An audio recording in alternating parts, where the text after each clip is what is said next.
Hello दोस्तों, नमस्कार। आप सभी का स्वागत है यूट्यूब चैनल लॉ इजी में। और आज हम सभी लोग न्यायालय की कमीशन जारी करने की शक्ति के बारे में हम समझने वाले हैं। जितने भी विद्यार्थी सिविल जज जुडिशरी के एग्जामिनेशन की तैयारी कर रहे हैं उनके लिए आज एक मेंस का क्वेश्चन कवर होगा सिविल प्रक्रिया संहिता का, जिसमें प्रश्न आता है कि न्यायालय की कमीशन जारी करने की शक्ति को समझाइए और सिविल प्रक्रिया संहिता में कमीशन जारी करने संबंधी प्रावधानों को स्पष्ट कीजिए। इसके साथ ही प्रीलिम्स के लगभग 25 से 30 प्रश्न भी इसी वीडियो लेक्चर में कवर हो जाएंगे। तो ऐसे समस्त विद्यार्थी जरूर इस वीडियो को देखें अंत तक। और आज हम लोग कवर करेंगे न्यायालय की शक्ति। हम सभी लोगों ने सुना है कि न्यायालय को अनेक शक्तियां होती है। न्यायालय समन जारी कर सकता है, न्यायालय वारंट जारी कर सकता है, न्यायालय कमीशन जारी कर सकता है। तो ये जो वर्ड आता है कि कमीशन जारी करना, ये कमीशन होता क्या है? नॉर्मली कमीशन को आयोग कहा जाता है। तो न्यायालय आयोग जारी करना, इसका अर्थ क्या होता है? तो आइए इसके अर्थ को समझेंगे। इस वीडियो लेक्चर में हम यह भी कवर करेंगे कि कमीशन क्यों जारी किया जाता है, कमीशन का खर्च कौन उठाएगा, और कमिश्नर की क्या शक्तियां होती है, what are the powers of the commission, और किन किन बातों के लिए कमीशन जारी होता है। ये सारी बातों को आज के इस वीडियो लेक्चर में हम लोग कवर करेंगे। तो आइए स्टार्ट करते हैं आज का टॉपिक, न्यायालय की कमीशन जारी करने की शक्ति। तो आज हम लोग करने वाले हैं पावर ऑफ द कोर्ट, न्यायालय की शक्ति टू इशू दी कमीशन। तो कमीशन जारी करना होता क्या है? तो कमीशन जारी करने के पूर्व हम लोग समझेंगे कमिश्नर क्या होता है या कमीशन होता क्या है। तो सबसे पहले हम कमिश्नर को समझेंगे कि कमिश्नर यानी आयोग जो होता है, कोर्ट द्वारा किसी व्यक्ति को जो कोर्ट की ओर से कार्य करने के लिए दिया जाता है, यानी किसी एक ऐसे व्यक्ति को या ग्रुप ऑफ पर्संस को शक्ति दे दी जाती है। न्यायालय शक्ति दे देती है कि आप जाकर हमारा ये काम करके आए। कहने का मतलब यह है कि अनेक ऐसे विटनेस होते हैं, अनेक ऐसे गवाह होते हैं जो न्यायालय में नहीं आ सकते, या उन्हें छूट प्राप्त होती है, या अन्य कोई चीजें हैं जिसकी वजह से गवाह न्यायालय में उपस्थित नहीं हो सकता है। तो ऐसी स्थिति में उस गवाह की उस प्रकरण में बहुत ज्यादा जरूरत है। तो न्यायालय अपनी जो शक्ति है, यानी उसके एविडेंस लेने की जो शक्ति है, वो किसी अन्य व्यक्ति को दे देती है। तो ये जो अन्य व्यक्ति होता है, यही कमीशन होता है। तो इसको ऐसे समझेंगे कि आयोग कोर्ट द्वारा किसी व्यक्ति को कोर्ट की ओर से,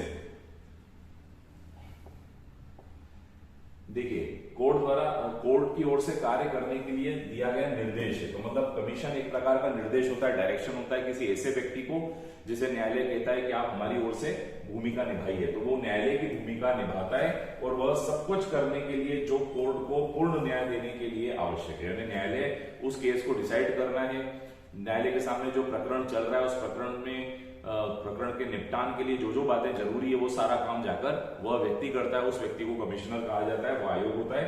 आयोग का संचालन करने वाले ऐसे व्यक्ति को कोर्ट आयुक्त के रूप में जाना जाता है। कोर्ट आयुक्त यानी कमिश्नर के रूप में उस व्यक्ति को जाना जाता है। तो ऐसा व्यक्ति जो उस पूरे आयोग का, कमिश्नर का संचालन करता है, वो व्यक्ति आयुक्त कहलाता है। इसके बाद हम यदि देखें तो सिविल प्रक्रिया संहिता में इसके बारे में कहां उल्लेख है, तो यदि आप देखेंगे तो सिविल प्रक्रिया संहिता में इसका जो उल्लेख है वो आदेश 26 में, हम सभी को पता है सीपीसी में कुल मिला के 51 आदेश हैं।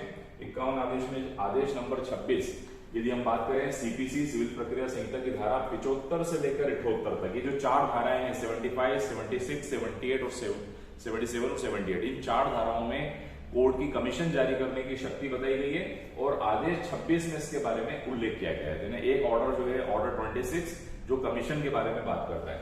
तो न्यायालय को कमीशन जारी करने की शक्ति का उल्लेख किया गया है, जहां न्यायालय अपने स्वविवेक से, यानी सुमोटो भी न्यायालय जारी कर सकती है कमीशन, यानी तो फिर स्वविवेक से कमीशन जारी कर सकता है। कमीशन के संबंध में न्यायालय को निम्नलिखित शक्तियां प्राप्त होती है, जैसे किसी व्यक्ति की परीक्षा करने के लिए, यानी किस किस के लिए जारी किया जाता है, तो एग्जामिनेशन ऑफ एनी विटनेस, किसी व्यक्ति की परीक्षा करनी हो, कोई स्थानीय अन्वेषण मतलब लोकल इंक्वायरी करनी हो, लोकल इन्वेस्टिगेशन करनी हो।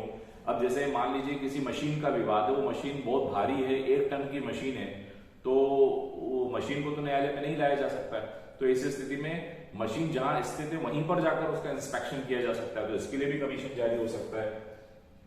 पार्टीशन के जो सूट होते हैं, यानी जो बंटवारे के जो सूट होते हैं, उसकी जो प्रॉपर्टीज है, उस प्रॉपर्टी को न्यायालय में बिठाकर मैप से समझाया नहीं जा पा रहा है, नक्शे से न्यायालय को समझ में नहीं आ रहा है, तो ऐसी स्थिति में विभाजन के केसेस में भी लोकल इंस्पेक्शन करना पड़ता है। जो प्रॉपर्टी है वहां जाकर इंस्पेक्शन करना पड़ता है, इसके लिए भी कमीशन जारी होता है। तो ऐसे विभिन्न बातों के लिए कमीशन जारी किया जाता है अन्वेषण करने के लिए, विभाजन के लिए, वैज्ञानिक अन्वेषण के लिए। यह भी महत्वपूर्ण बात है। वैज्ञानिक यानी साइंटिफिक इन्वेस्टिगेशन के, सेक्रेटरियल वर्क करने के लिए आदि शक्ति प्राप्त है, जहां न्यायालय कमीशन जारी कर सकता है। तो ये तो बात हुई कमीशन क्यों जारी होता है। अब हम बात करते हैं कि कमीशन के खर्चे कौन उठाएगा। तो कमीशन के खर्चे के लिए आदेश 26 में क्या बताया गया, आदेश 26 का नियम 15 हम लोग पढ़ेंगे। तो कमीशन का खर्चा कौन उठाएगा, ये जो कमीशन है, जो व्यक्ति जाते हैं उनका खर्चा कौन उठाएगा। तो आदेश 26 नियम 15 में न्यायालय के पक्षकार जो कमीशन से लाभ प्राप्त कर रहे हैं, यानी जो व्यक्ति बेनिफिट प्राप्त कर रहा है कमीशन से, वही व्यक्ति उसका खर्चा उठाएगा। उन पक्षकारों को कमीशन का खर्च जमा करना होता है। तो ये भी एक महत्वपूर्ण पॉइंट है, ये भी एग्जामिनेशन में आता है। अब न्यायालय के वे उद्देश्य जिनके लिए कमीशन जारी होता है, तो अब हम लोग समझेंगे न्यायालय के वे उद्देश्य जिनकी पूर्ति के लिए न्यायालय कमीशन जारी करता है। तो सबसे पहला पॉइंट है, न्यायालय कमीशन जारी करता है साक्ष्यों की परीक्षा के लिए। ऐसे अनेक साक्षी होते हैं जो न्यायालय में नहीं आ सकते और जिनकी गवाही बहुत जरूरी है। तो सबसे पहला पॉइंट है, कमीशन जारी होता है न्यायालय की परीक्षा करने के लिए। तो कोई भी न्यायालय किसी भी वाद में अपनी अधिकारिता के स्थानीय सीमा में, मतलब जो लोकल जुरिडिक्शन है, कोर्ट का जो लोकल जुरिडिक्शन है, अपनी जुरिडिक्शन के अंदर के भीतर निवास करने वाले किसी भी ऐसे व्यक्ति की परिप्रश्नों के द्वारा अन्यथा परीक्षा करने के लिए कमीशन निकाल सकेगा। तो कमीशन जारी कर सकते हैं। किसी भी न्यायालय में हाजिर होने से इस संहिता के अधीन छूट मिली हुई है। मैंने आपको बताया छूट किससे मिली हुई है।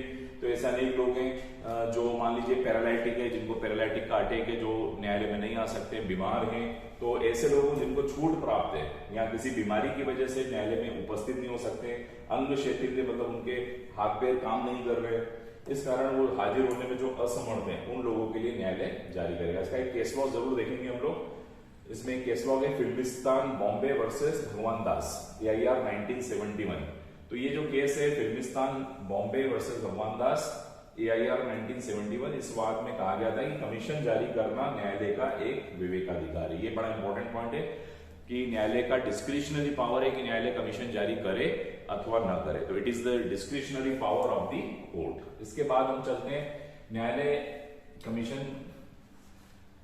नेक्स्ट पॉइंट है कि न्यायालय जो कमीशन जारी करता है, न्यायालय कब कमीशन के लिए आदेश देगा। तो कब देगा, तो आदेश साक्षी की परीक्षा के लिए नियम 2 के अंतर्गत न्यायालय कमीशन का आदेश स्वप्रेरणा से या वाद के पक्षकार के या उस साक्षी के जिसकी परीक्षा ली जानी है उसके आवेदन पर जो शपथ पत्र द्वारा अन्यथा समर्थित हो द्वारा किया जाएगा। तो कहने का तात्पर्य ये है कि न्यायालय कब जारी करेगा, तो साक्षियों के संबंध के लिए नियम 2 हमको देखना पड़ेगा, आदेश 26 का नियम 2, जिसमें स्वप्रेरणा से भी हो सकता है, वाद के पक्षकार से भी हो सकता है या उस साक्षी की आवेदन से भी किया जा सकता है। इसके बाद हम आगे एक बिंदु और देखते हैं, वे व्यक्ति जिनकी परीक्षा करने के लिए कमीशन निकाला जाएगा। तो आदेश 26 नियम 4 में कोई भी न्यायालय कमीशन जारी करेगा अपनी अधिकारिता के स्थानीय सीमा में से परे निवासी किसी भी व्यक्ति की, क्या अपनी स्थानीय सीमा से परे भी किसी साक्षी की परीक्षा के लिए जारी कर सकते हैं। तो लिखेंगे यस, किसी भी ऐसे व्यक्ति की जो कि सीमाओं में उस तारीख से पहले छोड़ने वाला है जिसको न्यायालय में परीक्षा की जाना अपेक्षित है। तो इन सभी लोगों के लिए न्यायालय कमीशन जारी कर सकता है। और महत्वपूर्ण बिंदु इसके अंदर ये भी देखेंगे कि सरकार की सेवा के किसी भी ऐसे व्यक्ति जो जिसके बारे में न्यायालय की राय है कि वह लोक सेवा का उपाय किए बिना हाजिर नहीं हो सकता, वहां न्यायालय कमीशन जारी कर सकता है। तो जो पब्लिक ऑफिसर्स हैं उनके लिए भी कमीशन जारी हो सकते हैं। न्यायालय कोई भी कमीशन इस नियम के अधीन निकालने पर यह निर्देश देगा कि कमीशन उस न्यायालय को या किसी अधीनस्थ न्यायालय को लौटा जाएगा। मतलब जब वो कंप्लीट हो जाएगा, जब विटनेस एविडेंसेस ले लिए जाते हैं विटनेस के, तो या तो वो वापस उनको उस कोर्ट में लौटा दिया जाए या उनके डायरेक्शन से किसी भी अधीनस्थ न्यायालय को लौटा दिया जाए। इसके बाद सेकंड पॉइंट है कि किसके लिए जारी होता है, तो स्थानीय अन्वेषण के लिए भी कमीशन जारी होता है। स्थानीय अन्वेषण का मतलब होता है लोकल इन्वेस्टिगेशन, लोकल इंक्वायरी के लिए भी जारी किया जा सकता है। ऐसी वाद की विषय वस्तु ऐसी होती है, कई बार सब्जेक्ट मैटर ऑफ सूट ऐसा होता है कि वहां पर जाकर लोकल जो स्थानीय जगह है, जो घटना स्थल है, वहां मौका मुआयना करना पड़ता है, तो उसके लिए भी कमीशन जारी होता है। तो आदेश 26 नियम 9 में किसी भी वाद में जिसमें न्यायालय विवाद में से किसी भी विषय के विशदीकरण या किसी संपत्ति के बाजार मूल्य या अंतकालीन लाभ, मीन प्रॉफिट, जो हम लोगों ने सेक्शन 2(12) में कवर किया था, मीन प्रॉफिट, नुकसानी या वार्षिक शुद्ध लाभ यानी जो प्रॉफिट एंड लॉस है उसकी रकम को निश्चित करने के प्रयोजन के लिए स्थानीय अन्वेषण करना उचित समझता है वहां पर भी जारी कर सकता है। तो इसके बाद स्थानीय अन्वेषण के लिए, फिर तीसरा है लेखाओं की परीक्षा के लिए, फिर कमीशन जारी होता है लेखाओं की परीक्षा। व्हाट इज लेखाओं की परीक्षा? लेखा मतलब अकाउंट बुक्स, कई बार बल्कि अकाउंट बुक्स है, बैलेंस शीट है, बैंक में कुछ स्टेटमेंट्स देखने, तो उनके लिए भी कमीशन जारी हो सकता है। लेखाओं की परीक्षा या उनका समायोजन करने के लिए न्यायालय ऐसे किसी भी वाद में जिसमें लेखाओं परीक्षाओं समायोजन आवश्यक है, वहां परीक्षा और समायोजन करने के लिए कमीशन जारी कर सकेगा। आदेश 26 नियम 11 में इसके बारे में बताया गया है। विभाजन, ये बहुत इंपॉर्टेंट पॉइंट है। कमीशन कई बार पार्टीशन के लिए भी किया जाता है। पार्टीशन आप सभी को पता ही है। पार्टीशन यानी जब कभी बंटवारे का सूट लगता है तो प्रॉपर्टीज की स्थिति को समझने के लिए भी कमीशन जारी हो सकता है। तो जहां विभाजन करने के लिए प्रारंभिक डिग्री पारित कर दी गई है, वहां न्यायालय किसी भी मामले में धारा 54 का जहां उपलब्ध नहीं किया गया है, ऐसी डिग्री में घोषित अधिकारों के अनुसार विभाजन कमीशन जारी करेगा। आदेश 26 नियम 13 में इसके बारे में बताया गया है। इसके अलावा 2 बिंदु और है जिसके लिए 7 बिंदुओं के लिए रहता है कमीशन जारी करने की शक्ति। तो ऐसी संपत्ति जिसका विक्रय करने के लिए शीघ्र क्षयशील है। क्षयशील आप समझते हैं पेरिशेबल नेचर की प्रॉपर्टी है। पेरिशेबल मतलब जल्दी से नष्ट हो सकती है। तो पेरिशेबल जो प्रॉपर्टी जिसको हम नश्वर संपत्ति भी कहते हैं, तो नश्वर संपत्ति के लिए जल्दी से जल्दी भी कमीशन जारी होता है कि उस प्रॉपर्टी को शीघ्र सेल करना हो या उस प्रॉपर्टी का डिस्पोजल करना हो। तो ऐसी संपत्ति जो शीघ्र नष्ट हो सकती है, सुविधा पूर्वक परीक्षित नहीं किया जा सकता है, तो न्यायालय नियम 10 ग में 10C में आदेश 26 नियम 10C में संपत्ति के विक्रय की कमीशन जारी कर सकता है। इसके अलावा कोई अनुसचिवीय कार्य का मतलब होता है मिनिस्ट्रियल फंक्शन, कोई लेजिस्लेटिव या मिनिस्ट्रियल फंक्शन होता है तो उसके लिए भी आदेश 26 नियम 10(10)B में न्यायालय वाद में उत्पन्न होने वाले किसी प्रश्न में कोई ऐसा अनुसचिवीय कार्य करना अंतर्ग्रस्त है जो कि न्यायालय की राय में न्यायालय के समक्ष सुविधा पूर्वक नहीं किया जा सकता है, वहां पर कमीशन जारी कर सकता है। तो दीज आर द 7 पॉइंट्स, ये 7 बिंदु हैं जो सिविल प्रक्रिया संहिता के अंतर्गत बताए गए हैं जिसमें कि कमीशन जारी किया जाएगा। इसके अलावा कुछ और स्लाइड्स हैं जो मेंस एग्जामिनेशन के लिए इंपॉर्टेंट है।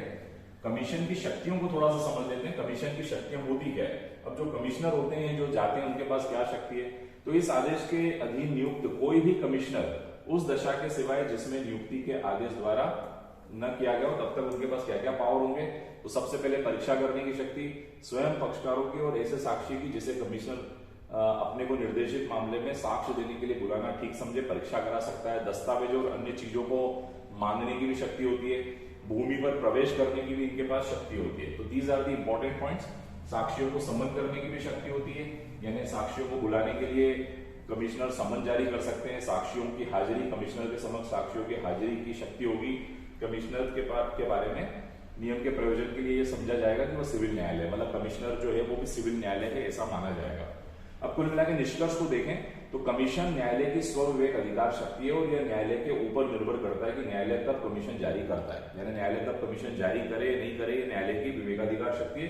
सीपीसी की धारा 75 से 78 तक और आदेश 26 में कमीशन के विस्तार से उल्लेख किया गया है। सिविल प्रक्रिया संहिता में हम सभी को धारा 75 से धारा 78 तक और आदेश 26 के अंतर्गत सीपीसी में इसके बारे में पूरा उल्लेख किया गया, जहां न्यायालय वाद की संपूर्ण कार्रवाई के लिए संचालित करना जारी रखना चाहता है तो धारा 75 के अंतर्गत अपनी शक्ति का प्रयोग करके कमीशन जारी कर सकता है। तो यह मित्रों कमीशन जारी करने की शक्ति और कमीशन के बारे में सारी बातें जो मेंस में सिविल जज की मेंस एग्जामिनेशन में भी इसका आंसर पूरा बन सकता है और इसमें से करीब 25 से 30 प्रारंभिक परीक्षा के लिए भी प्रश्न बन सकते हैं। I hope you enjoyed this lecture. इसी प्रकार के अन्य वीडियो को देखने के लिए सब्सक्राइब करें YouTube channel law easy. Thank you so much.